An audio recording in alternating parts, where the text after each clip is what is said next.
આજે આપણે આના મદદથી ઘડિયાળ સરવાળા ઘડિયાળ એટલે જાણી લો સરવાળા બાદબાકીની ઘડિયાળની મદદથી આપણે સરવાળા અને બાદબાકી શીખવાની છે બરોબર જોઈએ કેટલા છે બોલો 5 તો બંને કાંટા આપણે 5 ઉપર લઈ જવાના હો ચલો ઘણા બધા ચલો 1 2 3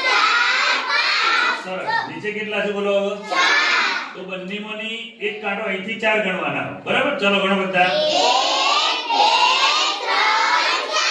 કેટલા ઉપર આવ્યો 9 તો કેટલો જવાબ આવે 9 એ જ રીતના આપણે બાદબાકી કરવાની જેમ સરવાળામાં આપણે આગળ ગયા બાદબાકી ક્યાં જવાનું પાછળ ક્યાં જવાનું પાછળ ચલો કેટલા છે અહીંયા જોઈ લો 8 તો આપણે બંને કાંટા કેટલા પર લઈ જઈએ 8 ઉપર હવે કેટલા છે અહીંયા 3 તો 3 પાછળ જવાનું આપણે ગણો ચલો બધા 1 2 3 4 બસ કેટલા આયા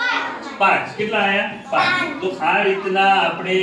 સરળતાથી 20 સુધીના સરવાળા અને બાદબાકી કરી શકીએ છીએ તમારે સરવાળા અને બાદબાકી કરવાના થાય ને એટલે આ લેવાનું અને બે જણા ભેગા બેસી અને પછી સરવાળા અને બાદબાકી કરવાનું